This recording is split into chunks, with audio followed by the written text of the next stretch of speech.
In 1888, a brutal killer stalked the streets of London, England. Despite the infamy of the crimes, he was never captured and his identity remains unknown. Today, we discuss who is perhaps the most notorious murderer of all time, Jack the Ripper. This is Red Web.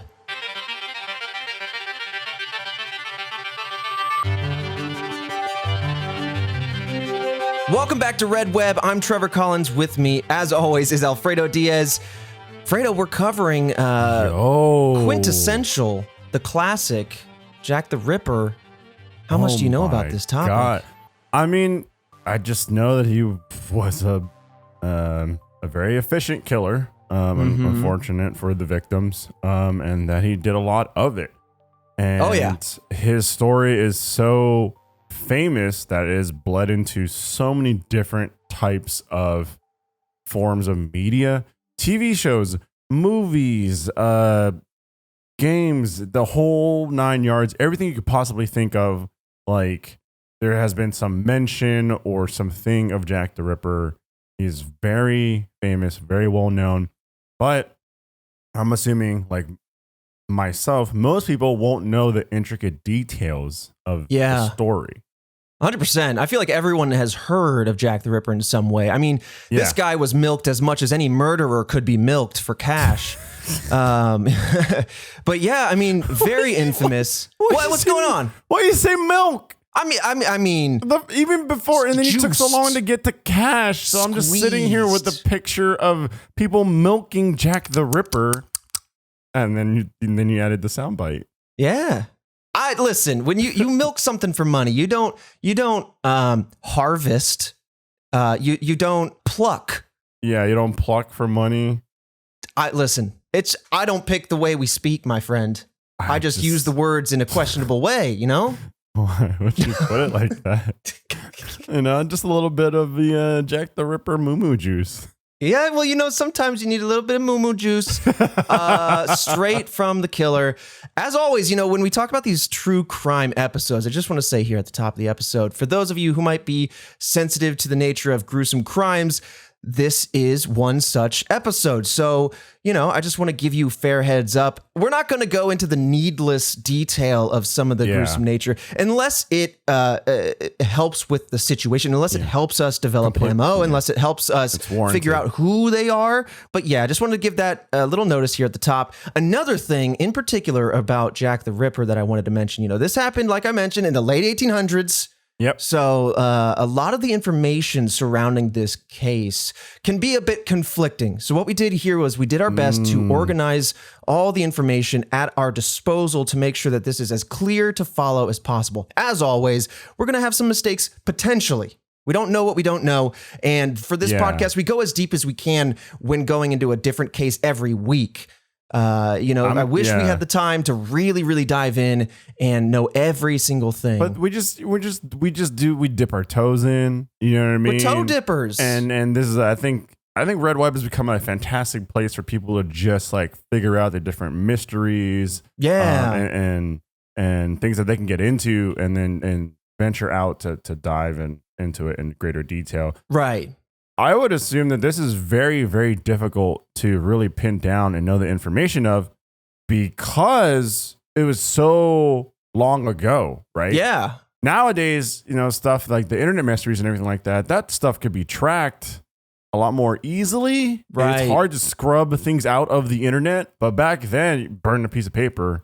That's the only piece of paper it was written on. It's gone. You know, the milk can spoil. Yeah, and people's stories just vanish over time, and you brought it back. You did. And you know what? I glossed over it, and then you started. Hey, we're here to pasteurize the narrative, okay? We're going to connect as many dots as possible. I have to pride myself a little bit, and Christian and Jillian, on really reaching into some of the details that you don't typically see. So we try to be as deep as we can be given the time constraints we have on a weekly basis. But yeah, this is a starting point, a leaping off platform for those mystery enthusiasts like ourselves out there who just want to get a quick download on what's going on. All right, so give me that sweet download. What's the deets? Because this is probably the most famous killer. Oh yeah, I would say so, for sure. Yeah. Famous or infamous, you know? Yeah. Oh, and I almost forgot, looking at the calendar, Fredo, happy 1 year anniversary of the show. Wait, what? You lying to me? No, tomorrow is the 365 day after Lake City Quiet Pills came out. You know what I mean? That was the first episode. That was a year ago? It was a whole year ago. Okay, this is gonna... We're growing up. This might not be a question I should be asking. How many episodes in are we? Are we like 40-something episodes in or something like that? We're 40-something episodes in. Christian, you can hear us with your ears. We're 40-something in, right? 48 episodes. Oh! Hit the 1 year and we're almost at 50. Nick, pop the confetti and the celebratory sounds Yeah! Royalty-free celebration, everyone. I can't, but wow, people have really been listening to this show. All right. No, I mean, like, you know what I mean? Like, we're just sitting here scratching the surface of all these mysteries, and I don't mess with none of these things. Mm-hmm. I want to stand as far away as possible, and people find that entertaining. So it's just the coolest feeling in the world. Yeah, absolutely. I like to bring you to the event horizon of the mystery and get you as dangerously close as you'll allow me to get you, which is pretty much just telling you the story, showing you some pictures. And you guys have been really resonating with it, and I really do appreciate that. We've got a really exciting one today here, Jack the Ripper, obviously. We're recording this little celebration after the fact, so I got a little bit of foresight going on here, but it's a wonderful episode, a little longer than usual, a lot of details to dive into. And so with that, take it away past me and past Alfredo. Oh, yeah. All right, well, sit down, grab yourself your Red Web mug, fill it up to the tippy top of the glass with some moo juice, and let's slide on in to the timeline of the crime here. And as always, we're going to break this down into kind of the ongoings of the crime as best as we have it here, and then the unfoldings of the investigation throughout that time period, and finalize with the theories, or in this case, the suspects that best fit the narrative, the characterization of this mysterious Jack the Ripper. So the crimes took place in the Whitechapel district of London, England, which was an area pretty well known for its extreme poverty and prevalent crime. And due to that poverty, many residents actually turned to sex work in order to make a living. And while crime and murder in this area appeared very common, or relatively common compared to a normal everyday town, the extremely disturbing ways with which the Ripper killed his victims and then wrote letters afterward taunting the authorities were not common. And that is why Jack the Ripper became so notorious out of an otherwise poverty-stricken and crime-struck town or district. Another one of those type of killers. Right. This is a quintessential classification of a serial killer right now.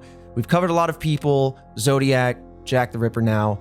A lot of people just be writing letters saying, hey, I did this, I'm flaunting it, good luck getting me. Yeah, try and catch me if you can. Right. And one of the interesting things, like I've listened to a lot of media and content of many forms regarding Jack the Ripper, but we're going to dive into those letters, which is something I'd never really heard about, or rather heard from. I've never heard them written out or read them myself or whatever, but we're going to cover those. And I think they help really build the characterization of this person and really develop a psychological profile for Jack the Ripper. But when it comes to the murders themselves, there are 5 murders that were considered confirmed to be Jack the Ripper, and these 5 murders were nicknamed the Canonical Five. In addition to these 5, there are 6 other murders that we're going to lightly touch on later that also fall within this rough time period that could be connected to Jack the Ripper, but aren't confirmed, or at least as far as the investigation is concerned, are not confirmed to be a part of whoever this Jack the Ripper guy and his activities. But all of these combined are referred to as the Whitechapel murders. That might be something you've heard of before. And what's of note here with these Canonical Five, before we dive into this timeline, is that all of 5 of these Canonical Five victims were actually sex workers. And so we're already figuring out a profile for this person a little bit. Yeah, he has a particular taste of what type of victim he's going for here. And I would think that the reason why he's going after sex workers is because they're more open to interacting with a stranger. Right. So, I mean, just through that, right? It's just like they're more open to interacting with a stranger and interacting with a stranger in any place as opposed to, having Any place, to go any to time. a pub or a bar to pick someone up. And Right. It's like there's a whole process. Very astute observation. I think you're going to be proven correct as we start outlining some of these circumstances. There's a lot of similar pieces of evidence, as it were. But let's go back to August 31st of 1888. This is the first victim, named Mary Ann Nichols. She was found on a dark street on Bucks Row around 3:40 a.m. Police found Nichols' throat had been cut twice, and there were also many incisions across Nichols' body, and her abdomen was cut open. The doctor who gave the autopsy on this body claimed that the murder and following mutilations would only have taken about 5 minutes to do, and given the nature of the circumstances, it appears that she had been killed only about 30 minutes prior to having been found. So when she was found, whoever this Jack the Ripper guy is must have been in the immediate area.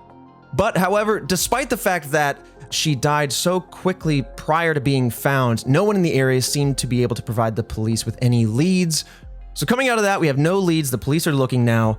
But at this point in time, this is a crime-ridden area, and so it doesn't really stand out as such. But now, a few days later on September 8th, we have Annie Chapman, who was found at 6 a.m. in the doorway of an apartment on Hanbury Street by one of the residents who lived there. Unlike Nichols, though, we do not know how long Chapman was dead. But just like Nichols, we see that this body had 2 deep cuts across the neck, very similar to Nichols, like I said, which led investigators to believe that these murders might be connected. And so they're starting to connect the dots right away and say, all right, maybe this is the same person here. But in addition to that, her body had been disemboweled, and it was found that part of Chapman's uterus was actually removed. Oh, God. So it seems like there's a lot of violence towards females at this juncture that we can identify. And I think that trend will only continue from here.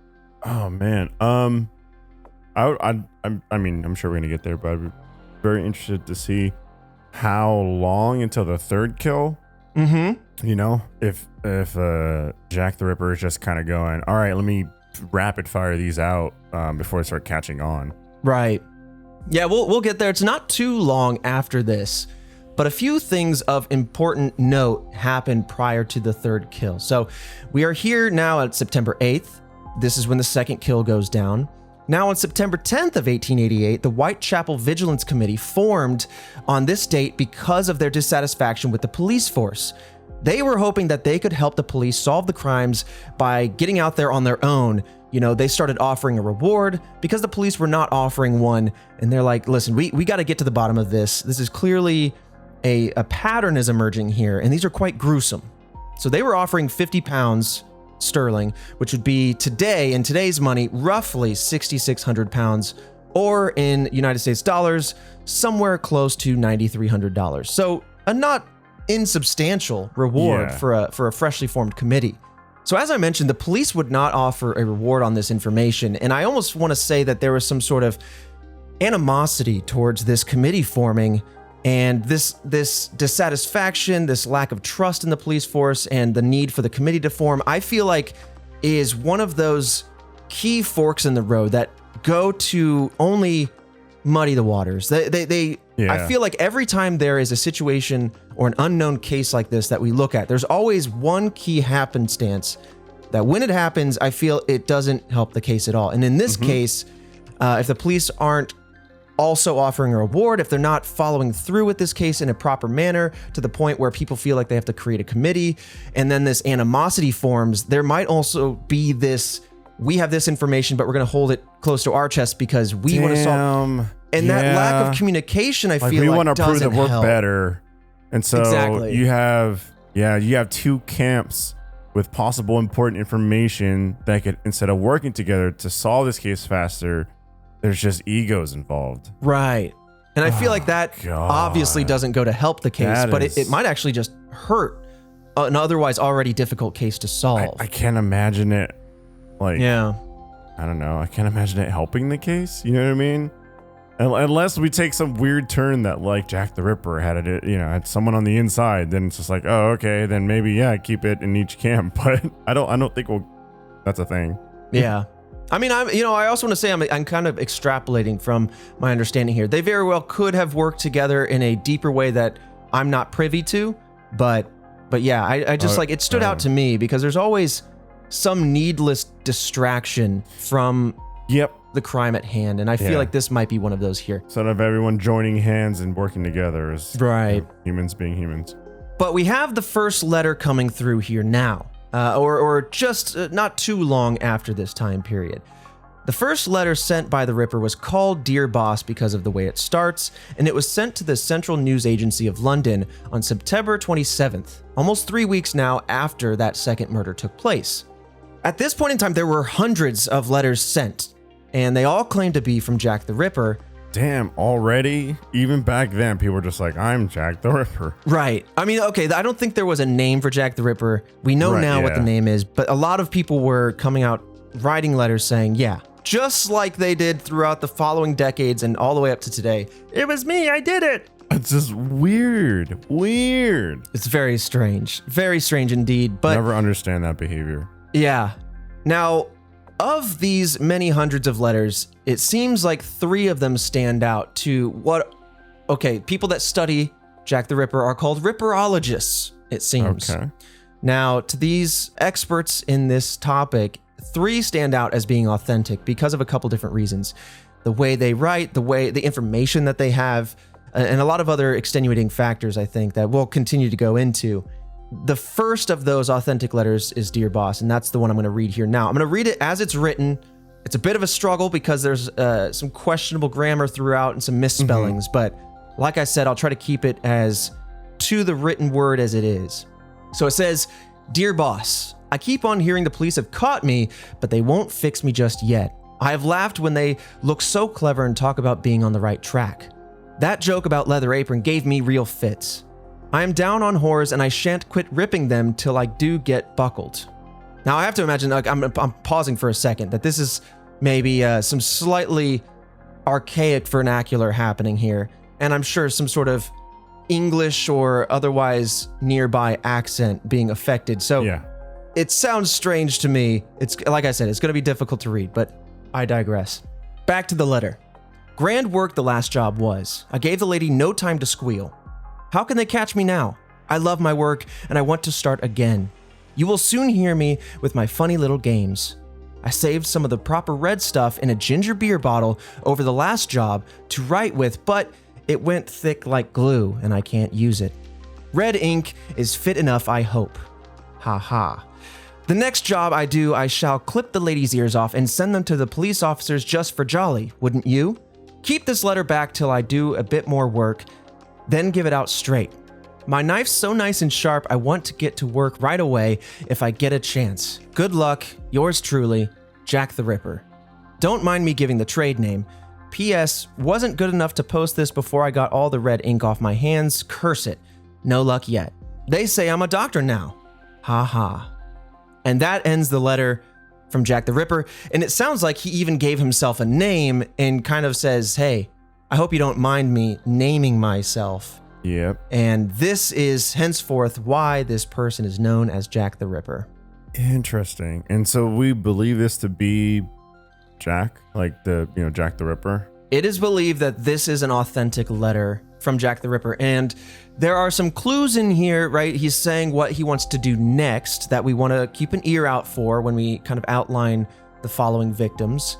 But some of the details they give are specific to what happened and what might come to happen. It's also interesting that this person, with their lack of proper spelling and some grammar mistakes here and there, and the fact that they said, I saved some of the proper red stuff in a beer bottle, meaning as they were bleeding out, they went off and captured some of the blood with the intent of writing a letter in the blood.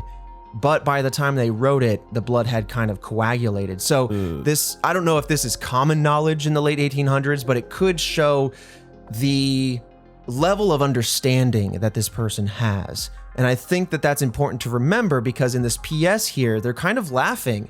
They're saying, they, being like the police, are saying I'm a doctor now. That's one of the theories out there. And they're laughing. They think that that's funny. So this person is perhaps playing their hand as to their understanding of the world or their intelligence level, or maybe not. It's hard to say, really. So we think of this. We think this because this person will send in more letters, I'm assuming, and yes, and maybe show some, I don't know, like intimate details of the situation. Kind of. So right now, one of the things in here is he says, the next job I shall do, I'm going to cut the lady's ears off, and I'm going to send it to you guys just for the sake of doing it, just for the fun. Yeah. So when they got this letter, they didn't necessarily just say, this is authentic right now, but some coming details and and the next letter will retroactively substantiate some of these claims, the handwriting, yada yada. And so as more details come out, this letter will start looking more and more authentic. Ooh. Yeah. But after the Dear Boss letter was reported in newspapers, the name Jack the Ripper caught on in Whitechapel and around the world. A few days later, 3 days in fact, on September 30th, Elizabeth Stride's body was found around 1 a.m. on a dark part of Burner Street. Her body was still warm and she was still bleeding from the stab wound in her throat, which seemed to have been done hastily. Now, it is believed that Ripper was interrupted and Stride had only been dead for around 30 minutes. 45 minutes after Stride was found, the body of Catherine Eddowes was discovered in Meter Square. Yeah. So this is 45 minutes later, another body's found. So 2 murders in one night? In one night. And what's interesting too is that Meter Square was only a 12-minute walk from Burner Street where Stride's body was found. And so it is entirely possible, if not 100% possible, right, that this is the same person. 12 minutes to walk at a normal speed to the other location, and the other body was found 45 minutes later. The second body there of this night, Eddowes, or I should say maybe the fourth victim, was also disemboweled, and her left kidney and uterus were both removed. What's interesting here is that part of her ear was cut off, leading investigators to believe that now that Dear Boss letter that we read through was in fact authentic. So wait, the third killing was how much longer after the second one? After the second killing, it would have been 22 days. Okay. After the letter, it was 3 days. Jesus. Mm-hmm. Oh, I guess so wait, that third killing, was that all in the same night? Yeah. So the third and fourth killing were on the same night. So we have September 30th, 1 a.m., body found on Burner Street. Yeah. 12-minute walk away. Right. Also in time, 45 minutes later, we have another person found in Meter Square. So same night. That was a person with the ears cut off? And the second person of that night was the person, that had their part of their ear cut off. Now, what's interesting is because that first job, if you will, that first murder of the night seemed to be done hastily, a lot of people say, okay, maybe they were interrupted. They weren't able to disembowel, cut the ear off, whatever the intent was. And so maybe that's why there was a second kill that night, because they wanted to make good on the letter that they had sent in. Like, crap, I didn't have time to get that ear, and I want to get that ear because that's what I said I was going to do. I want to prove myself. I want to flaunt this. I didn't even think about that angle. Mm-hmm. Because also, the second murder it just seemed like it was a lot more intimate. There was the ears, there was the different parts of the body. But I think the crazy thing is to murder, get interrupted, then walk 12 minutes away and then take your time with another murder. Right. That is terrifying. Terrifying. And remember the coroner, forget the name of the position, but the person who ran the autopsy from the first murder said, whoever did this could have done it within 5 minutes. 2 quick slashes on the throat and then the cut across the stomach. And so that's why some people thought, hey, maybe this is a doctor. Maybe this is someone who knew what they were doing, knew where these organs were. Or perhaps it was somebody who was just very messy, very quick, and they just wanted to make sure that the person couldn't scream and that they would die quickly, and then went for the more intimate, gruesome details after, right, with the disemboweling. But it's very strange. And what's of note here is that about a third of a mile from this second body of the night, aka the fourth victim, of the Canonical Five, again, a third of a mile away, a piece of Eddowes' bloodstained apron was found in a passageway. So this kind of indicated that this person was taking back ways and maybe knew the city pretty well, indicated where they headed afterwards, but of course it didn't lead to necessarily any more information beyond that. Yeah. Another piece of note that I wasn't aware of was that on the wall, there was some graffiti with an anti-Semitic message that was found. Now, this message was unconfirmed if it was written by Jack the Ripper, but police erased the message regardless because it would likely cause unrest and they didn't want this to be attributed to the same thing. Yeah. Whatever. They took it down, they noted it, but I wanted to make sure we mentioned it here because I hadn't known about that, and I don't know if that is attributed to this same person or if it's... Yeah, it just could have been up there already. Right. I doubt someone saw, the body that wrote that message or something right. like that. That probably was there beforehand. Yeah. But now, just a few days later on October 1st, we have a second letter titled Saucy Jack. Now, that's not necessarily like this person is titling their letters. This is just what they're referred to by the Central News Agency who is getting these. And this is the day after, I should clarify, this is the day after the double murder. The letter had similar handwriting to the Dear Boss letter, which is why a lot of people think, okay, maybe this is in fact again another authentic letter. It read as follows. You'll hear about Saucy Jackie's work tomorrow. Double event this time. Number 1 squealed a bit, couldn't finish straight off. Had not time to get ears off for police. Thanks for keeping last letter back till I got to work again. Jack the Ripper. Yeah, I mean, I'd put money that is the killer. Yeah. And what's interesting here too, and the reason why not only the handwriting, not only the same lack of punctuation and misspellings, not the fact that it was signed the same person, but in addition to all that, the detailing of saying the double event murder, the detailing of saying I didn't have time for the first person, and the fact that they said they squealed, this is something they'll reference again. I think they cut the throat so that the person can't say anything or can't scream or call for help. The fact that they had these pieces of information and said, hey, I didn't have time to get the ears, but the second person I did. All of this information had yet to be published in newspapers. But I want to say that this information, this kind of, the fact that this is in fact Jack the Ripper has been disputed, and I want to discuss why. Because that sounds great. That sounds like, yes, that is definitely the person, but it's worth mentioning some of these things. The letter, this second letter, was postmarked 24 hours after the murders, and that does leave some room for witnesses to spread the information. Additionally, investigators have also theorized that journalists who would have known about the information earlier, because then they would publish about it, they could have been the ones who wrote the letter so that they could encourage some more newspaper sales. So there's room in there for people to go, well, maybe this was still a copycat. There's room. I could see that. It's still, that's a tight window. It is a very tight window. And I would be inclined, just based on the nature of everything going on here, that I would personally believe, especially kind of knowing other cases like this, that this person is flaunting and writing about it, looking for attention for whatever reason. Yep. But like I said, totally possible that somebody else is really playing with something dangerous. If they're just trying to, hey, let's fake some more letters and then we'll get some paper sales. That's pretty dirty. It's not far-fetched for media to just try and push the envelope in that direction for sales. Well, now we're going to flash forward 2 weeks to October 15th. The most famous letter came through here, entitled From Hell. It was sent with a half of a human kidney to the Whitechapel Vigilance Committee, or in fact, the chairman of that committee, George Lusk. Now, this one is even more messed up than the previous ones. Much harder to read, so bear with me. But this one reads, quote, From Hell, Mr. Lusk, SOR, S-O-R.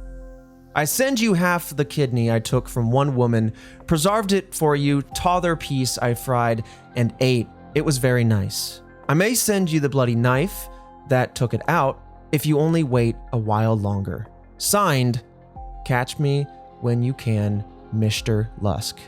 So as I mentioned, I wanted to read it phonetically because there is some interesting spelling in here. Now, part of me thinks that whoever this is or whoever wrote this particular letter, there's more mistakes happening.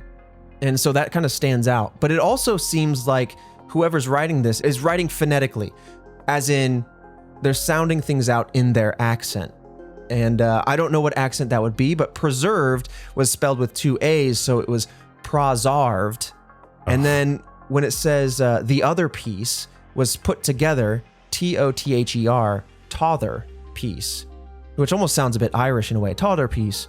Wait was spelled Wate. There's a lot of misspellings, and they also didn't sign it as Jack the Ripper. Yeah, weird. That's what I was gonna. I was like, what is his new name? Yeah, signed Catch Me If You Can, Mr. Lusk. But also spells Mr. as Mishter, which again, I will have to look to you, the task force, especially those in the UK area, if this aligns with an accent that you're familiar with, especially if it was like an 1800s accent that you would be more familiar with. But yeah, it's very interesting. Did he say that he ate? Yeah, he fried it and ate it, and he said it was very nice. Cool. This, I mean, off the deep end. Oh yeah. Now, when it comes to this letter, despite the fact, like I said, that there is noticeably more mistakes, it wasn't signed Jack the Ripper, it still had similar handwriting to the other first 2 letters that were considered authentic, but this letter is considered by Ripperologists to be the most likely letter to be authentic. And the reason for that is because the other 2 letters were sent to news agencies, while this one was sent to the chairman of the Whitechapel Vigilance Committee. It seems, that, again, it leaves room for those first 2 letters to be hoaxes of some kind by journalists to sell more newspapers, like I mentioned earlier. Again, I don't think it entirely discredits those letters. No. But that's what makes this case so difficult, is because there's just enough room to go, you can't be 100% certain. Yeah. I wouldn't be surprised if later during the episode, you tell me that Jack the Ripper is really like trying to make sure that he takes credit and that it's him putting out the information that, he wants to put out, as opposed to people. I don't know. I feel like this would be narrowed down, right? Because usually with killers, stuff like that, and I do believe at least some of this is actually Jack writing it. Yeah. Which he is, and he's like any other of these types of killers, he's gonna be wanting to take credit and be like, hey, this is the proof that I am like the real one. Yeah, we've definitely seen that, where people almost get a little aggressive when they're saying, hey, this is me. I need you to attribute this to me. Yeah. I need you to put my pseudonym on a billboard. But I'll be honest, I'm going to jump the gun here. We don't have any other letters that we're going to discuss. Damn. Like I said, these are the 3 letters that are most considered authentic. There are hundreds of letters out there, so it's not that other letters didn't come through, but yeah, let's talk about that kidney. The kidney that was sent in with this letter was in fact determined to have come from someone who died within the past 3 weeks. So it is very viable, it's very possible that this came from Eddowes, especially considering when they looked at this kidney, they determined it was from somebody who consumed a lot of alcohol, which again does fit with Meadows' history. Perhaps it was indeed hers, especially since, she had part of her kidney removed. It's always interesting, especially going further back with some of these murder mysteries, seeing like where technology and science is, kind of landed, and because it's like a timepiece, right? Where I don't think there's any DNA testing back then, or even further back then. I think it explained to me when fingerprints were a thing. I don't even know if that was I don't think that's a thing all the way back during these times. No, yeah, we're going to talk about that a little bit in the investigation, but at this point in time, there's no DNA evidence, and there's not even fingerprinting yet. Yeah, it's also, especially because there was the previous letter that said, I might send you the knife. And, right. It's like, sweet. He sent them the knife. Send it on in. Could you imagine like one of the first people to get caught up with like fingerprints and stuff like that? They're just like, oh, that's a thing? You're like, wait, what? Especially if you think back to one of the previous letters where he's like, I tried to write with blood, but instead I used red ink. Isn't that silly? Anyway, I couldn't get the ink off my hands before I sent this. So I'm imagining red fingerprints all up and down this letter. Yeah. Dang. But One little wrinkle that I want to throw in there, and again, there's so many little wrinkles in this case, which is what makes it such a difficult one, is the kidney that was received. While it does seem to fit Edo's as a victim, some doctors believe it could have been from that of a cadaver just due to the state of the kidney. It seemed like it was from a cadaver meant for medical students, maybe because it was in pristine condition or what have you. I'm not a doctor, so I wouldn't know the delineation there. But it does open the case up to say, okay, was this from the victim or was this just, I don't know. I don't know where this would have come from. Oh. Or is this a medical student who is the one, and maybe that's where that idea that this person knows about the innards of a person, they know the body very well because they're studying, right? Because that was part of the theory. Right. I don't know. It's very easy to get all topsy-turvy on this one. But ultimately, the police believe that the letter was a cruel joke for various reasons. And if that's the case, the fact that this is a cadaver kidney was just to continue to play into that very, like I said, cruel joke to try to substantiate the idea that this letter was real. So with all that aside, the third letter, police think it's a hoax, it's a bad joke. We have ripperologists who believe, yes, I think that this might be one of the possible authentic letters, if not the only possible. So that, again, that's where you have some of the conflicting opinions here. But flashing forward a few days still, we're in November now, November 9th of 1888.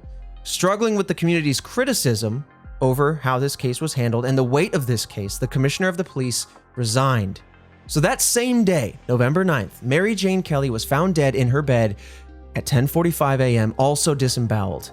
Another victim believed to be a victim of Jack the Ripper. This would be the fifth of those Canonical Five, and it is believed that the Ripper spent more time with her body due to the privacy of the room. She was in a room, she wasn't out in the streets, she wasn't hidden in the night where other people are still walking around, so because they were tucked away, private room, he had more time to affect his brutal style of murdering. I'm not going to go into the major details here, and I will say this is the reason why we have a disclaimer. There are photos of this situation, so if you do decide to look further into Jack the Ripper, you might find yourself looking at photographs of this situation here, of Mary Jane Kelly, and heavy viewer discretion is advised. If you're going to do that, just be mindful. But yeah, suffice it to say, her organs were removed, and she was mutilated beyond recognition. God.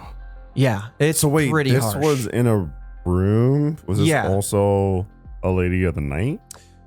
Yes, it is believed. Okay. It is believed that she was, and she was in her bed. So yes, this is in her house, in her room, whereas the other victims were out on the streets, walking about in the night, and then were either hidden or attacked in darker areas of the street. That just tells me that maybe he, there's no indication that he's scared of what he, of getting caught, but I would lean more towards just wanting more time. Yeah, it's what's interesting here too, and this isn't really jumping the gun because we're almost here at the end of the timeline of the cases, and now that this would be the fifth victim that was confirmed, or at least strongly believed to be confirmed to be Jack the Ripper. It could be that he became a client of this woman, that he found them, and instead of attacking them as he has attacked the others and then left them in the streets, he might have in his head known this will be my final victim. I'm just extrapolating from what's laid out here. Mm-hmm. And said, okay, yeah, let's continue with services. They go back to the room because clearly whoever killed Mary Jane Kelly here would likely have to have been a client, someone that knew her or someone that knew she was asleep and where she lived. And Jack the Ripper might have said, if this is my last victim, let's continue this all the way into the bedroom where I will then initiate this and then escape and then never do this again. I don't know. But yes, this is generally believed by the police to be the final murder of Jack the Ripper. And never caught. And never caught. I guess the last thing of note that I wanted to mention here was that she wore only her night clothes and that her other clothes were folded neatly beside her. Yeah, it seems like there was, who knows, right? But probably there seems like there's some trust there. Yeah, exactly.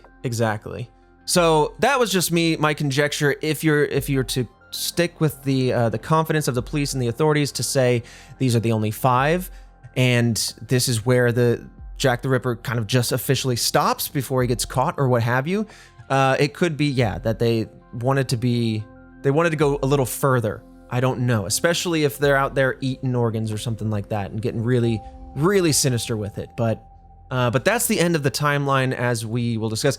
We're going to talk in the investigation about how the police went about all of this, as well as very lightly talking about some of the 6 other Whitechapel murders that happened that could have been committed by Jack the Ripper. But again, we'll get there and talk about it a little bit more then. Hello, everyone. We're going to settle it down because this is a wild mystery. Trevor Collins here with some things to talk about. Thank you all, by the way, for coming to RTX at Home, the digital conference, the digital convention, if I could think of the word in time. My mouth goes ahead of my brain sometimes. That we do every year is RTX, but this year it was online. You guys came out in droves. We had some new merch come out. We had some panels, the happy hour and everything. So it was really cool. Thank you all for being a part of it. Just wrapped this last weekend. If you want to see any of those VODs, those recorded panels, we'll try to upload those to our YouTube channel. But yeah, a quick reminder for those of you trying to find us on YouTube, if you prefer that location, youtube.com/redwebpod. But with that out of the way, let's talk about a couple of sponsors. This episode of Red Web is sponsored by BetterHelp Online Therapy. Life is full of stressors. It doesn't matter who you are or what you have. Your life is probably stressful, whether it's job stuff, interpersonal dynamics, or just juggling responsibilities. If your stress level is high and your temper is shorter than usual, you could probably use the chance to unload. BetterHelp is customized online therapy that offers video, phone, and even live chat sessions with your therapist, so you don't have to see anyone on camera if you don't want to. It's much more affordable than in-person therapy, and you can start communicating with your therapist in under 48 hours. Unload the stressors and get some unbiased feedback. You'd be pretty surprised at what you might gain from it. See if it's for you. This podcast, again, is sponsored by BetterHelp, and Red Web listeners get 10% off their first month at betterhelp.com/redweb. Get out your typewriter real quick. That's betterhelp.com/redweb. Enter that, let them know we sent you, and see if they can help you in your brain. This episode of Red Web is also sponsored by Raycon. Now that it's okay to finally start leaving the house again, you're probably planning on getting out this summer. So my advice to you, take your Raycons with you. Whether you're listening to Red Web, as I know you will be, or simply bumping to some summer jams, a pair of Raycon wireless earbuds will give you crisp, powerful beats at half the price of other premium audio brands. And Raycons come in a range of colors so you can customize it. You got those customizable gel tips for different sized ears. You can make them match your outfits. You can get real extra with it. Raycon sent me a pair of headphones and I actually really do enjoy them. They stay in nice and snug. I got some big old ear holes, so I put those medium to large size gel tips on. And when I'm out on my walks or my runs or whatever I'm doing, they stay in nice and snug with genuinely good audio quality. So consider them if you're in the market, if you're looking for something like this. There you go. Raycon's offering 15% off all of their products for Red Web listeners. And here's what you have to do to get it, okay? Write this down. Go to buyraycon.com/redweb. There, you will get 15% off your entire Raycon purchase. It's such a good deal that you'll maybe want to grab a pair and a spare. It rhymes and it's convenient, especially if you want to give a gift. The gift of beautiful audio to somebody. Maybe they want to listen to Red Web or some nice music, whatever. Get yourself an extra pair. That's 15% off at buyraycon.com/redweb. Again, buyraycon, BUY.com/redweb. With all of that said, let's dive right back into the mystery. All right, so let's talk about the investigation that followed the unfortunate timeline that we just outlined. So the investigation that followed was led by Frederick Aberline and involved both Scotland Yard as well as the City of London Police. Now, as we mentioned before, in 1888, they didn't have DNA evidence. They didn't even have fingerprinting yet. So the police had to rely on interviews and confessions in order to make their case, which obviously made this much more difficult, as you can imagine. Damn, I mean, that's just hearsay at this point. Like, how do you believe? How do you, I don't know, man. Right. So it's just a lot of trust. And to complicate this, because it's obviously a crime-ridden area, and it was a very popular crime spree because people were writing about Jack the Ripper. I mean, you just have all sorts of characters out there saying whatever they want. Yeah. anyone can say anything, and I just don't is that really all they had? That's what they had. And I think what you do is you listen to every single person you can listen to, and you try to verify the stories by meshing them all up. So that's the complicated piece, is you talk to tons and tons of people and then see what is the biggest or most likely through thread, That's why you have things like Occam's razor. You have all these philosophical decision-making techniques. Mm-hmm. But anyway, the police went from house to house investigating Whitechapel residents and interviewed upwards of 2,000 people. So you got a lot of stories. Damn. Yeah. As we had mentioned a few times before this point, the Canonical Five were all connected because of the commonalities of each of the scenarios, each of the victims. So I want to talk about some of those commonalities here. I know we outlined a few before, but just for the sake of a succinct investigation, let's talk about some of those. All but the final victim of the Canonical Five were killed very quickly and had mutilations that occurred after death, right? Mm-hmm. The first 4 victims' throats were all cut from left to right in a quick succession, basically to stop a scream or stop a yell or to, put them down quickly. Silence and... Yeah. Right. But the direction, when you remember Kelly's situation, it was impossible to tell just because of how brutal her condition was, or she was found in. It was just a brutal scenario there. In addition to that, all of the victims were killed late at night and during or close to the weekend. So this, coupled with the fact that the murders occurred within the same area, led investigators to believe that Jack the Ripper was local to Whitechapel, which makes a whole lot of sense. Knowing the streets, knowing where to hide perhaps, knowing how to get away. A lot of the people were found within 30 minutes of apparently meeting their demise. And so, yeah, this person would have to know how to get around. For example, Eddowes was killed after Stride, right? They were about 12 minutes apart, but clearly this person showed a knowledge of the streets, the town, etc., how to get around. And perhaps how to blend in like a normal person, just knowing the attire of the town. I don't know if that's a huge thing. I feel like, you're not going to wear a I'm a murderer shirt on you. Yeah. But it certainly wouldn't help if you did. But from this and looking at all the situations, authorities started to believe that, okay, I think Jack the Ripper is acting alone, and from everything that they're seeing, this person must have had a hatred for women, in particular, sex workers, which is, obviously one of the other commonalities we've discussed.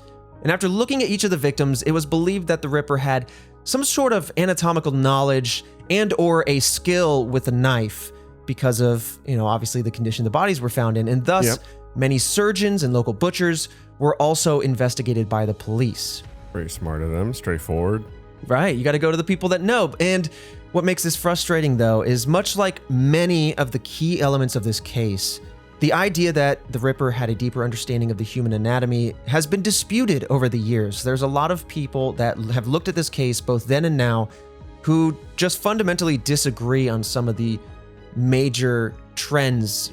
We think he might be a doctor or a surgeon. Mm-hmm. We definitely don't think what that is. It makes it very hard to track it down, and I think that's a product of the time. It's a product of the lack of forensics and whatnot. Information can get easily muddied. Yeah, like technology has advanced for us, and the way we look at things and murderers and the thought process is just like so many years and years of progress. Mm-hmm.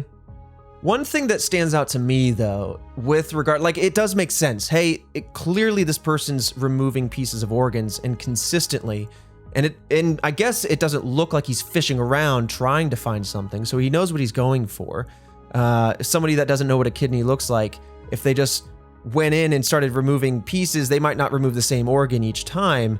But in addition to that, regardless, I think it was interesting to note that the fact that the Ripper seemed to laugh at the idea of being called a doctor. In the postscript for the Dear Boss letter, he was like, haha, you think I'm a doctor? That's ridiculous. And that's an interesting note that I will revisit in the suspects list. Okay. Because, like I said, many of the suspects are going to be doctor or surgeon centric, and many just aren't because of how people kind of fall with regards to this point. So we're thinking that you just took it as like a compliment? I don't know if he thought it was a compliment or if he thought it was like, wow, you guys are so bad at your job, you think I'm a doctor? I barely know what I'm doing. Because, if you're just like Sweeney Todd, And you're like, just because I'm cutting someone open doesn't mean I know what I'm doing. That's true. I think it's hilarious that that, especially if they reflect on their own knowledge. Maybe that's because clearly they have an ego. Yeah. They seem to be rubbing it in a bit. What's interesting, and I didn't know about this part, is that there were witnesses around some of these situations. I didn't think people really saw who it was, but from all the stories, they were able to gather a consistent witness description of who the Jack the Ripper was. And he was described as a pale man standing at about 5'5" to 5'7", and was stocky in his build. He is believed to have been in his late 20s, maybe early 30s, so a young adult. And he wore a dark coat, a hat, and had a mustache, which, of course he did. I'm sure it was all curled up, and he spoke like this, see? Yeah. So, what was the life expectancy during those times? That's a good question. Yeah.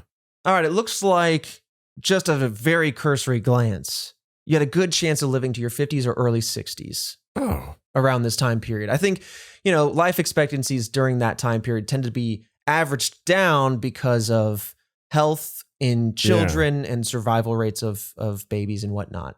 But, so yeah, I mean, young adult, mid-ish age for that time, perhaps. Yeah, okay. Yeah, so it wasn't that bad. Yeah. Okay. Now, as I mentioned, we have the Canonical Five, and that's why people think that Jack the Ripper must have stopped after Mary Jane Kelly's death. But I want to talk about the 6 Whitechapel murders just very briefly. I'm going to outline 2 of the cases without diving into details because I'd be remiss if I didn't cover them. But you'll quickly kind of see why some people don't tend to believe that these follow within the same characteristics of the other ones.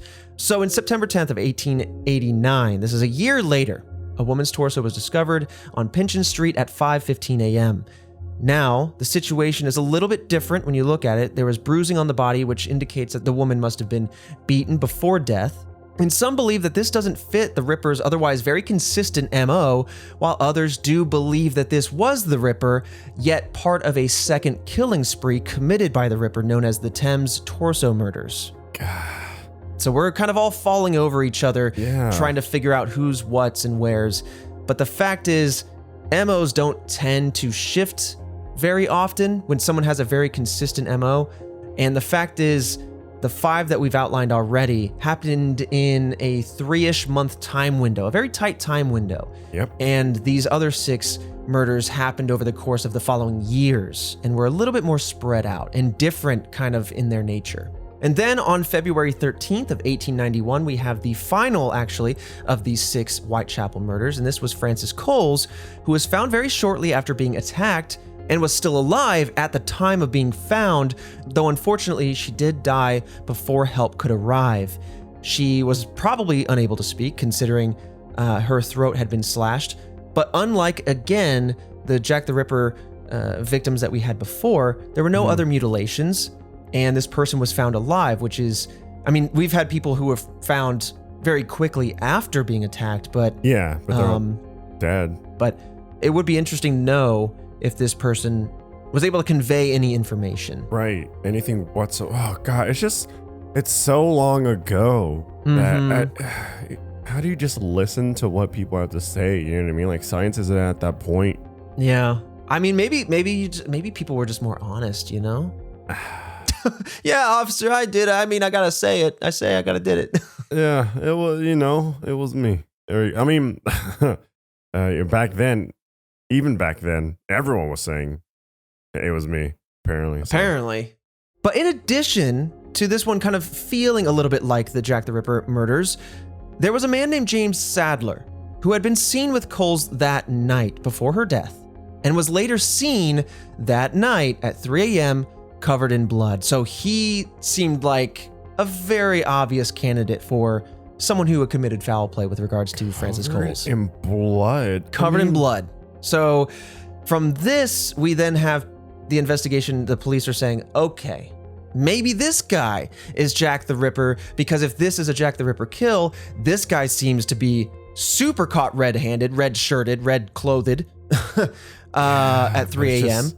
Just like hearsay, though. Right. But oh, I hate that.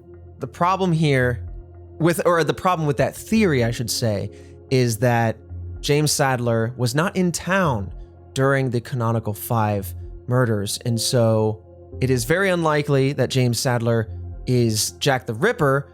Therefore, it is unlikely, because it seems likely that he's the killer here, that these kills are a little bit flimsily attached to Jack the Ripper. That's all I want to say. Oh, now we don't even know which kills. Oh, God. Right, and that's why I don't want to dive too deeply into the six. Yeah, no, I mean, they're worth hearing about, but that's where the inconsistencies really start to pop out. Damn. Yeah. Okay. Yeah, it's all like the very little that we know is all kind of falling apart. Oh, yeah. Yeah. Well, what's interesting too, and I want to finish the investigation with this outline here that the FBI created. They made a psychological profile for Jack the Ripper in 1988. So this was 100 years after the events took place back in 1888. And the outline is as follows. White male, mid-20s or early 30s, lived in the area, had an absent father or perhaps none at all, most likely had a job where he could practice destructive behavior, most likely stopped due to either death, arrest, or fear of getting caught, and had a physical defect and experienced anger because of it. And so that's the outline we have, and that kind of helps feed into the suspects that we're going to talk about next. Okay. So I guess in recap, we have very little information to go off of. We have some eyewitness accounts of what this person might have looked like, their build. We have a pretty strong psychological profile from the FBI that I think is consistent with the facts at hand. And then we have the idea that this person was either adept with a knife or otherwise knew about the innards of a person. Mm-hmm. Had some kind of career that allowed destructive behavior. Destructive behavior, yeah. And clearly had some sort of, I don't know if target's the right word, but definitely had a characteristic of person that they were after. In this case, sex worker and female. So that's more or less everything that we can go off of. Obviously, we're not the ones outlining the suspects. We're just delivering to you all what investigators have talked about. And in this particular case, I'm going to present them actually in an order that feels like they get stronger as we go. Okay. I'd be remiss with dropping any of these off. I have my own personal inclinations, and so do many others, but they all have very interesting facts surrounding them, and that's why I want to discuss each of them. But I think it does get stronger as we go through. But we're going to start with, and this is also to mention, there are hundreds of suspects regarding Jack the Ripper and who could have done it. And so these are just 4 or 5 of the strongest suspects that have been discussed. See, that's my thing about the whole FBI psychological profile thing. It just seems like there were killings and there's nothing that's really solid to stand on or kind of go by. Yeah. And then 100 years later, it's like, all right, here's this psychological profile. It's like, we barely know like what went down or who. We didn't really have any strong leads. Like, right. And all of a sudden, like, you're like, ooh, this guy liked Cheerios in the morning. Yeah. And I'm just like, what? How? What? And we're just, all right. Okay. Yeah. I mean, listen, it is a skill to be able to label someone to a T and really figure out the inner workings of the mind. I think, given the limited knowledge, that this does seem like a pretty strong profile. That said, it does feel vague. Yeah, it's just man. Flimsy, I don't right? know. With our whole discussion, just doesn't feel like we have much or anything, or even know what was him, what wasn't, and then all of a sudden it's like, here's this profile.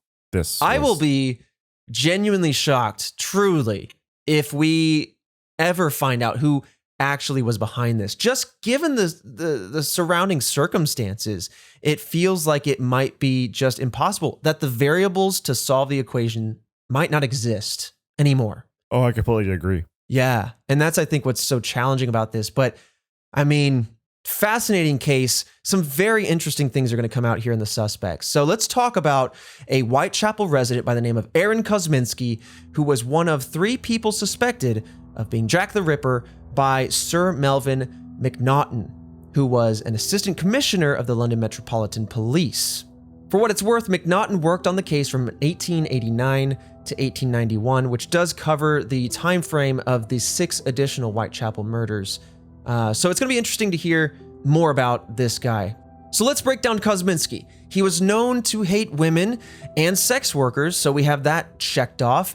And he looked similar to how some of the witnesses described the Ripper, another box checked.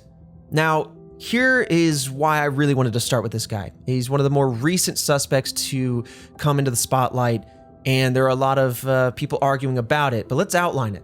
An odd but interesting note with regards to this guy is that there was a book in 2014 entitled Naming Jack the Ripper by Russell Edwards. The author claims that Kosminski had a shawl that had belonged to Eddowes, one of the Canonical Five victims. This shawl has since been tested and shows DNA matching descendants of both of those two individuals, meaning that Kosminski had some form of direct ties to Eddowes. So let me break it down a little bit more. Okay. Both Eddowes and Kosminski had sisters who then now have living descendants to this day. So that's how we were able to test the bloodline. The shawl that Kosminski had purchased had blood and semen on it that were both tested and had mitochondrial DNA results with 99.2% matching both descendant lines, meaning the blood and semen off of this shawl were from both parties, meaning that we have an intimate tie between a victim and this person. Yeah. That doesn't mean that they're the Ripper, but it does, put them a little closer to the case. It certainly attaches them a little bit more. I think it's very fascinating just how, we're just looking at stuff that happened so far back, but technology has advanced to the point where we could start piecing some things together. That's wild. Yeah, I mean, we've had some discussions before on this show of people who got caught way later just because technology advanced far enough for them to get caught with what little we had. Technology is so wild. It just makes me think, this is obviously like 140-ish years ago. But like, what's going to happen in 140 years from now? That they'll maybe you and I are living our lives doing this podcast or whatever, and then soon we'll be gone. Not soon, hopefully, but eventually we'll be gone. And people will be able to look back with a strong level of insight potentially on your and I's daily life just because of whatever tech exists then. You know what I mean? Yeah. It makes things wild. I mean, if there's like a huge kind of like breakthrough, some type of technology that really helps and pinpoint stuff down, who knows, we could be gone and, there's coverage of what our show and essentially another show that just goes, hey, this is the information they had back then. Well, this is how it changed now. You know what I mean? Oh, man. Like, imagine the layers of that. I'm going to stamp this for the records. If you're in the future and you're using us as your sources, we're very humbled, but also get some help. Yeah, just go out there and get some help. You know what I mean? Damn, they're looking back like, wow, they really thought it this way. Boy, were they wrong. Some weird game of telephone. Yeah, I don't know. Like I've always, and I'm going to super digress for a second because I'm just going to geek out. But I've always thought, you think of three dimensions, and then you think of the space-time fabric, and then you think, is the fourth dimension some form of time? Is that what we experience as time? Yeah. What if in the future we have time travel, not in the sense of I went back and I watched JFK get popped from the grassy knoll? What if instead it's you don't physically go back, but you can look back along the fourth dimension, meaning you could watch the past through a lens of some sort. Wouldn't that be wild? Some sort of would be too much power. Too much power. It'd be some sort of weird Minority Report business going on. Yep. And then at the end, they're just like, yeah, they had a faulty system, but they didn't come out with it because they're just like, oh no, we've locked away way too many people off of this system. And I'm sorry, ma'am, we're gonna have to take your newborn. Why? He becomes Jack the Ripper. Oh no! Like that's some like very sci-fi, very much a little bit Minority Report. But could you imagine just like tomorrow, someone I don't know, FBI or some task force. Oh my God, maybe our own task force from the future. Maybe they're out there. I don't need. Could you imagine our own task force from the future? Like you guys went off the deep end in the future, and we're locking you up now for your future crimes. Hi, my mind would be blown. I'd be like, "There's no way. There's no task force gonna rule the world." Oh my God, what have we started? I don't know. That's a beast of its own now. It's in their hands. Yeah, right. Oh God, that's diving deep into sci-fi. That's the day that true crime dies, though, right? When you can peep back and just be like, yeah, I seen Jack the Ripper rip a guy's jawbone off before. I've seen it. You know who it is. There's no mystery anymore. Dude, I would just think that the news would fire off and rattle off names and pictures of people like Anti-Cheat does with like Rainbow Six Siege, which is an FPS game. Because with Siege uses it's called Battle Eye. So whenever someone gets banned, it publicly says on everyone's game like such and such was banned. Could you imagine if we had that Minority Report thing? You would just have someone on the news just going like this person, and that person, and that person. A channel dedicated to just straight up debunking all mysteries. They just in 2 words go boom, boom. Yeah, the list of people would be freed. I don't know, man. That'd just be pure chaos. Be chaos, but I mean, at the end of the day, as much as I like a mystery, it's also good to solve them when they're a crime like this. But let's get back into Kosminski here a little bit, because there are some wrinkles in that theory, right? Mm-hmm. The theory has received a lot of criticism for a couple reasons, but namely because it wasn't peer reviewed, which I think is important.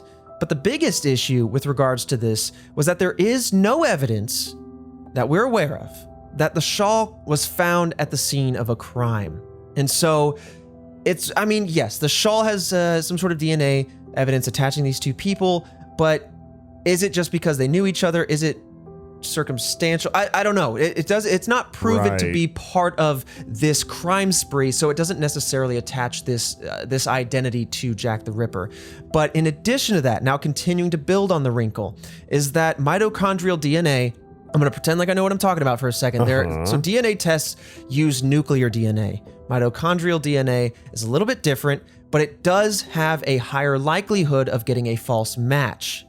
And so that is what was used here, which does leave you open to some error.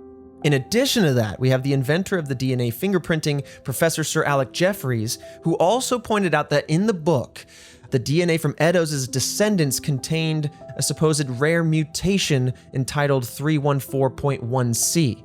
Now, this apparently was actually an error. I don't know if it was an error in the print or an error on the forensics and science side, but they actually meant 315.1C, so a little bit different. And it turns out that particular mutation is present in 99% of people of European descent, which I don't know if that's what they were hanging their hat on, that they had that. I'm not exactly sure, but I think all that really does say is that it really opens the window for that 99.2% match confidence to be shaken a little bit, to be not as confident. Damn it. Yeah. Yeah, I knew there was going to be something. Mm-hmm. And this information was again published in 2019. And this was posted about the match with the DNA between Kosminski and Eddowes. And this was published in the Journal of Forensic Sciences. However, again, it was disputed. So, it is possible that Kosminski was Jack the Ripper.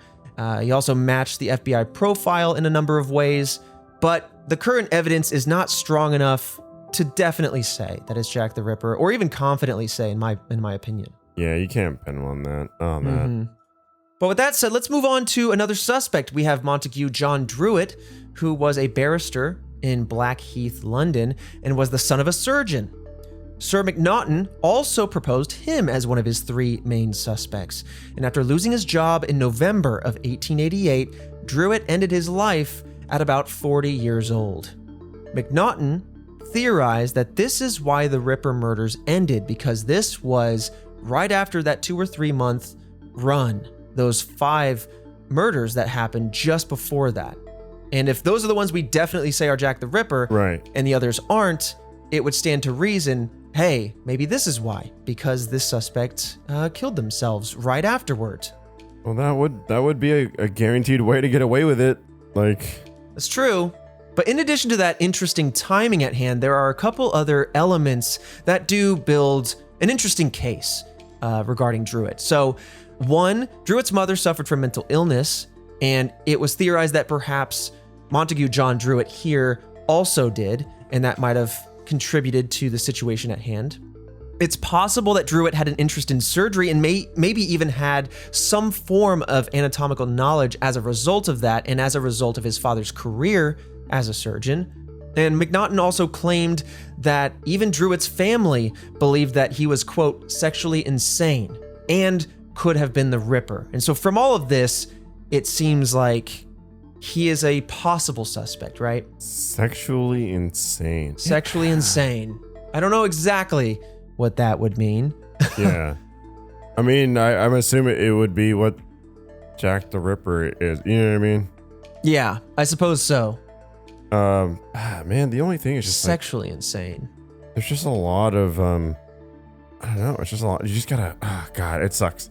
You just have to listen to what people are saying. Exactly. You gotta hear them out and then, try and figure it out from there. There's really nothing that kind of helps here. Right.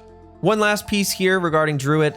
His physical description was a little different than that of eyewitnesses. While his height might have been similar, he was more slender, yet he seems to fit the FBI profile in several ways, which is interesting. But as we always like to do, we like to address the wrinkles in the theory. So Druitt lived close enough to walk to Whitechapel, but not necessarily close enough that if he were to commit a crime, get blood on his clothes or whatever, to get back home unnoticed. It would be quite the lengthy walk to go entirely unnoticed. And so that would definitely raise some flags and bring some attention towards him if it was him. And then we also have the leading investigator who we talked about earlier in the episode, Frederick Aberline. This guy claimed that the only real evidence against Druitt was simply the timing of his death. And if that's really all you have to go off of, sure, it's coincidental, but that's all you got. And you can't convict somebody over just that. Yeah, then that's why you will never be able to convict somebody. It's just a lot of like, oh, hey, this person said this. All right. Right. Yeah, someone said something, then there was some funky timing. So, sorry, pal. Yeah, and that's about it. But speaking of Frederick Aberline, I want to talk about his lead suspect, who was actually a serial killer who went by the name of George Chapman, and that's who we're going to talk about. His real name, however, was Severin Kosovsky. Chapman had multiple mistresses and had killed 3 of them by poisoning, all after the Ripper murders took place. And he was actually known to hate women. Chapman studied to be a surgeon and worked as a nurse before he left Poland for London. He stayed in Whitechapel for a couple of months, and his arrival and departure coincide very well with Nichols's and Kelly's deaths, which would be the first and final victims, respectively. So his arrival and departure in town coincided with the start and end of the Canonical Five. That's tough. I'm sure there's a lot of people that have that alone, but then to have this guy like knowingly have a dislike for women and to then go on and kill 3 other women by poisoning later on, not a good look. Certainly. But do killers usually change their like... Exactly. That's a great point. Like their style? Right. I saw exactly where you're going with it. That is one of the biggest issues with this suspect is that the MO, the modus operandi of how a killer goes about doing their thing, they can change. It can, but... It tends to be very unlikely. It's not impossible, but historically it's been very unlikely that happens. A couple other things, though, with regard to this suspect. He did match the witness descriptions of the Ripper, and Chapman became a Ripper suspect after the death of his 3rd mistress. When police found out that she had been poisoned, they figured out, boom, there's some something malicious going on. Obviously, you're not usually accidentally poisoned. Then they figured out, okay, there's a pattern here with this guy. His first wife actually claimed that he kept a knife under his pillow with plans to cut off her head and bury her. What? Yeah. So this, coupled with the fact that he studied as a surgeon, convinced Aberline, who again was the lead investigator of this case, that he could have been the Ripper. But that comes to the wrinkles where we talk about the MO changing pretty drastically. And he also didn't live as close to the murders as other suspects, which is a pretty big piece of this case. With not much else to go off of, you kind of have to trust that whoever this is either within or knows Whitechapel very well. And so I think proximity is a big factor. Oh, man, again, just kind of just someone, just saying that this person's like this, and you just go, oh yeah, interesting. Dancing around it. You're just dancing close, dancing far. I mean, I know you go into these things blind and you react, but I'm with you. That's exactly the consistent narrative here with all of the suspects. And I think that's just going to be the case with something like the Jack the Ripper case is all you got is story. And, you have, okay, these things line up. Okay, this fits nicely. Right. But then these other things just really cause a disruption in trying to solve that puzzle. But that said, I think this last person that I'm going to talk about in particular is a very interesting suspect. And then we're going to wrap up with a couple smaller theories, as we like to do. But let's talk about Joseph Barnett. He was a fish porter in Whitechapel, and he was actually Mary Jane Kelly's roommate, Mary Jane Kelly being that fifth canonical victim. Joseph Barnett was 5'7", had a mustache, and actually lived in Whitechapel his entire life, so he would probably know the streets very well. Okay. Barnett was in love with Kelly and wanted her to stop working as a sex worker. So, the theory goes that Barnett committed the brutal murders in order to scare her, that he was killing other sex workers in the area to get her to say, oh my gosh, someone is targeting sex workers, I better stop. Whoa. Okay. Wow. Yeah. That's a very interesting. I didn't think it would take that route. It's a very interesting theory so far. It's just an interesting reason. Yeah. Right? Right? I love you. Don't want you to do this. And so I'm going to murder everyone that's in your profession to scare you out of it. Let me just say this. Communication is important. Okay? Let's just talk to each other sometimes. Right. Let's not be so indirect as to this'll do it. We don't need to Rube Goldberg this decision into place. Mm-hmm. With victims in play. But let's continue on with Joseph Barnett because there's some other interesting pieces here. October 30th, 1888, the two roommates had an argument that led to a broken window and then led to Barnett moving out. This fight could have been over his failed plan and her continued work as a sex worker. It's not exactly sure. But 9 days later, that is when Kelly was murdered. She was the last confirmed victim and was the only one that was not killed in public. Remember, we talked about how brutal this particular murder was. The fact that it was in her bed, in her place, it would likely necessitate someone. We mentioned this earlier. We were talking about trust. Right. We talk about trust. We talk about maybe it's a roommate, somebody that knew who she was, knew where she lived, maybe had access to this place. I also know that we theorized that because of her work, it could have been a client that came back with her. That's still totally possible. But the fact that this guy was a roommate means maybe he still had access to the apartment that they shared. This was only 9 days later. Also, since she had a roommate, that just makes me think that it's less likely that her place of business, where she conducted her business was in her personal apartment. Right. That is something that sat in the back of my mind. I'm not exactly sure how this whole thing crumbles. Certainly not in the late 1800s. Mm-hmm. But yeah, I would wager that it wouldn't be in your own personal residence, like you're saying. But yeah, and the brutality of it all could be because this was a crime, perhaps of passion. And I don't say that to defend it. It's clear that Joseph Barnett in this particular situation felt very strongly with regards to this decision and then was very strong in his upset, right? And so maybe that's why this particular one was so brutal, because it was much more personal. In addition to that, we talked about a couple people that had either direct or tangential relationships to a surgeon or the interest of surgery, but he was a fish porter, which perhaps is why he had some sort of skill with knives, Yeah. And he matched all but one of the parts in the FBI profile. He did not die, nor was he arrested after the murders. That's the only piece of the profile that he wouldn't have fit. Perhaps, though, he just, he felt regret and he didn't continue. And perhaps now, if you go with the theory, which was, I committed these crimes prior to you to scare you away from it, well, if you killed the person that you were trying to scare away from it, you no longer have a motive to continue killing. Yeah. Right? That was it. That's what got you into it. it's a very interesting thing. And again, you think of a fish porter, and you think if they did these crimes and the police are investigating, they're saying, hey, maybe it's a doctor or something. You got to reflect back to that postscript. And then he's like, they think I'm a doctor? Yeah. I'm not. I'm just adept with a knife, Oh, man. And here's the thing. I don't have a whole lot of issues or wrinkles to address with this suspect, but police did interview Barnett. And coming out of that, they did not believe him to be a suspect.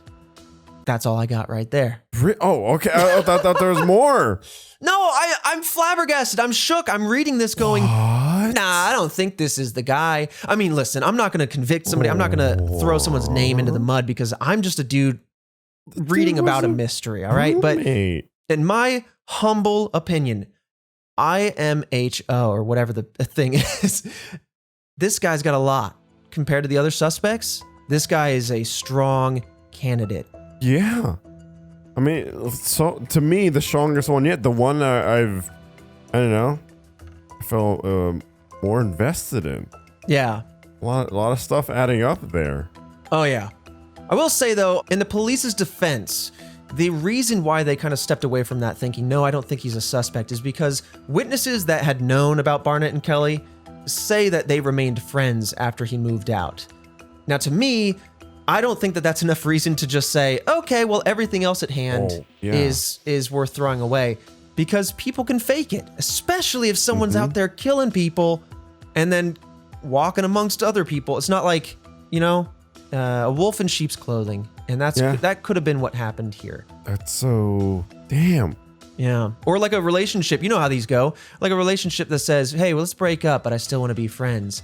Totally possible, just unlikely. Very unlikely, And I'm not trying to like project into this situation at all, but you have to kind of weigh that in a little bit. I just can't believe they didn't chase that down more. Right. Yeah. It's interesting. But hey, that is what we have on Joseph Barnett. Now let's talk about a few smaller theories and suspects. We have the idea, and this is just a loose one, I don't have a whole lot of detail about it, but we have the idea that Jack the Ripper was not in fact a male, but instead a woman. Yeah. Now this is popular, which is why I, wish I had a little bit more information regarding it, but it is kind of just a looser theory that instead it is Jill the Ripper, not Jack the Ripper, and might have been a midwife of sorts. Jillian, do we have any other information with regards to this particular theory? Yeah, the main thing is that you'd be less likely to suspect a woman in general, and then a midwife having blood on her clothes wouldn't be, abnormal. Like the thing on Casebook they have is like what sort of person could move about at night without arousing suspicion. They might, if she was a midwife, she would know like possibly about surgery in some way, Oh my gosh, here's a quote by Aberline himself that he pondered aloud. He says, quote, "Do you think that it could be the case of not Jack the Ripper, but Jill the Ripper?" So he's out here actually, waxing poetic that it could be. I think the idea that Jill the Ripper is the angle to go at is actually perhaps an opening for another episode. I think that there's a lot of material there. Really? Certainly, what the motive might be. But I think the reason why I don't want to dive into that too deeply is because I think it might actually open the door to other criminal activities and other crime sprees that happened in the area. So the idea of Jill the Ripper or Jack the Ripper, it could be conflated again because that happened a lot with regards to Jack the Ripper. There were a lot of crimes and murders happening at that time. And I feel that this could be conflation, that some of the female suspects that might be suspects for other situations might also be kind of lumped in here. So I just wanted to mention it. It is something that people have talked about, but other than what Jillian offered there before, we don't have much else to go on. Damn, that would be so interesting if the whole time this big, huge, like well-known serial killer was a female. Right? I just didn't cross my mind. Yeah, I think that's so interesting, especially when you think of a case for basically your whole life. This is just one of the most infamous cases. And so when you think Jack the Ripper, you have this image in your mind. And it would be interesting if more information comes out regarding this theory, and then suddenly everything, it's like Jurassic Park. no, dinosaurs had feathers. Adi. What? Yeah. It's just a total 180. Two other suspects, though, worth lightly talking about. One is Prince Albert Victor, that this was some sort of royal family cover-up. So one theory states that Prince Albert frequented sex workers in Whitechapel. He later contracted syphilis and went mad enough to attack people. Author Stephen Knight's theory states that Prince had a child with a woman in Whitechapel. However, when it comes to this theory and him being Jack the Ripper, he had an alibi for most of the murders. It has continued to be theorized that in order to overshadow the news of the child and his ongoing activities in Whitechapel, that someone in the royal family orchestrated the Ripper murders. So whether it was him directly or the hiring of a hitman or someone else, that it was maybe a distraction in play. And that the victims at hand might have known about the child's existence because they might have known whoever Prince Albert might have been meeting up with in the night. They might have been friends of that person or just colleagues of that person. And so they were just trying to kind of do in with the witnesses, so to speak. It's a big old cover up. Yeah. Huh. And then the last interesting theory that I want to mention is H Holmes. Now, this comes from a 2017 docuseries which aired on the History Channel called American Ripper. Now, I have to say this, I'm not trying to throw shade at History Channel, but I gotta be real. For a channel that went from discussing actual history and how the wars unfolded, they've really gone into the shadow realm a little bit where I just can't figure out what's factual history that they put out and what's like, this is a really interesting twist on history. It's called historical fiction. Got it. But that's an aside, and I think that that's worth mentioning because that would clearly play into what's happening here. But in this series, we have the great-great-grandson, I believe, of H Holmes. He's attempting to explain or prove how his ancestor was actually Jack the Ripper. H Holmes was a notorious Chicago murderer. That's a fact. It's a totally different situation, or rather topic to talk about. Right. But suffice it to say that his crime spree in Chicago, beginning in December of 1891, coincided relatively nicely with the end of the murders, not only the Canonical Five, but also the 6 Whitechapel murders. The last of those happened in February of 1891. So I think the cornerstone of this theory is that the actions in Chicago started around the time that the London-based murders ended. And that's really the main piece. And we already have a suspect that has coincidental timing as well. I don't know if that's enough to go off of. It is certainly a broad topic to dive into, I think, because it is like a 6-part or so docuseries, but damn, I don't know. It's a fascinating theory to think about, but I don't know if it's worth really diving deeper on at this point in time. Right. I mean, 6-part series, that's a heavy-handed lean into that theory. Right. But that's where I have to be like, okay, realistically, History Channel, is this fanciful? Are we really stretching out the facts and being like, we're just not being pragmatic and we're saying, but what if this, like they rely on a lot of coincidences and a lot of like, this is impossible, so it must have been aliens, rather than like, well, again, going back to Occam's razor, what is the most likely outcome of this thing? Is it truly that alien gods came down, or is it? I mean, that's where you get the whole ancient aliens meme. I mean, they gotta spice it up, right, for a 6-part series. I suppose, it's sometimes history's boring. It's the same every day. I think History Channel's right. They gotta spice it up. Hey, you get a 6-part series, you gotta get those views. Get those views. If you're sitting there trying to like take someone down a rabbit hole and then going, and yeah. Listen, I have no problem with that. Do it all you want, but maybe you should start calling yourself something else other than the History Channel. This is history. That's true. That's you're not wrong. But yeah, I think that's these are really interesting angles to come from. There's not a whole lot of material there to substantiate them, but I wanted to mention because of how unique and fascinating they were. To recap, you have the female Jill the Ripper, you have a royal cover-up, and you have the fact that this person ended their crime spree in London, made it away to the Americas, went to Chicago, and continued a crime spree before finally getting caught. But Yeah, was the ammo the same thing? It was mostly suffocation, so Oh, okay. overdose of chloroform, overexposure to lighting gas fumes, trapped in an airless vault. What the heck? Okay. So, simple answer, Alfredo, based on that, from what Julie was saying. Jesus. No. Yeah, I was like, this person got really into suffocating. Yeah, suffocation, vanishings, all the way down to saw-like traps of being locked into an airless vault. So yeah, no, definitely a different MO. Good question. But yeah, I think that's a whole, what do they call it? Case of eggs, crack of eggs, omelet. That's a whole different omelet to get into. That's a whole different omelet. There's no way. I've never heard that. No, man, that's a whole different. That's a thing. That's a thing. What? Task Force, you got me. You got my back. They might make it a thing. I don't think it's a thing. Yeah, no. They know. They know. By the way, go to store.roosterteeth.com. Get our egg pen.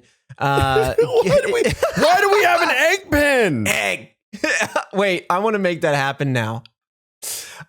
Speaking of pens, actually, I was being facetious, but I'm gonna come back. You guys have been just loving our merch, and we really appreciate it. We had restocked our pin, the Task Force badge pin, and you guys sold it out again instantly. Like, no lie, it's a cool feeling. Thank you. Yes, genuinely, thank you so much. It goes directly to support this show and continue doing what we do. You know, at this point in time, we've already expanded now onto YouTube. If you prefer to have visuals with your podcast, some people prefer to listen to podcasts on YouTube, so we wanted to expand there as well.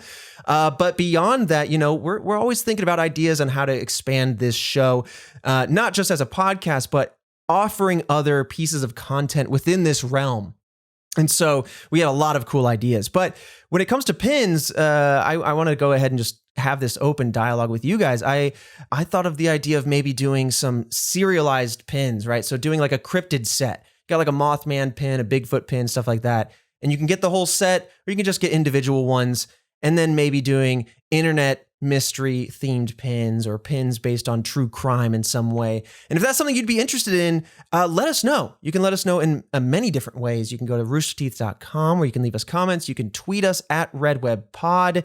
You can email us now. That's right. We are in the 21st century. RedWeb@roosterteeth.com. There's 1,000 ways you can support us and reach out to us and let us know about mysteries and other things going on. And a lot of you have.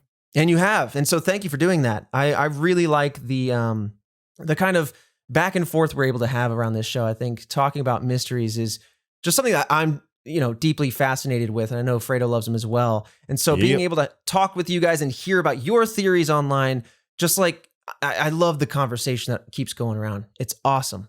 But all right, that's Jack the Ripper, a wild case, a lot of twists and turns. Hopefully we didn't get too many of the wires crossed because it's just one of those old school cases that has a lot of points that are argued and disagreed upon. And that makes sense when you have, stories, when you don't have the deeper forensic sciences that we have now, right? I didn't lean into many things, but I will say like the roommate was one. Dude, I don't know, man. That almost sounds like, it was like, again, I'm going to refer to the Zodiac when we just really danced on that subject and we're like, You're picking up everything that this whole story was putting down, and they're like, nah, it's not him though. Yeah. I go, dang, really? Really? I mean, if you're looking at thousands and, thousands of people coming, hundreds and maybe even thousands of people coming forward, like that's one of the places I would take my time. Yeah. Wild, man. Yeah. I don't know, maybe that's another reason why this is still unsolved is because so many stories came through. So many people claiming to be Jack the Ripper. So many people claiming to know. Yeah. And when most of them probably didn't know, or most of them were inadvertently uninformed or misinformed. And that just obfuscates the truth, And then, the guy scoots away with it for all we know. But yeah, that's been Jack the Ripper. Thank you all for listening. If you want to do the whole review thing, that's possible on Apple's podcast or whatever. If you want to subscribe to us, if you're new to us, Spotify, there's a button, click it, boom. Otherwise, hey, Fredo, I'll see you next Monday for another mystery, my friend. Yeah, you will. Goodbye, everybody.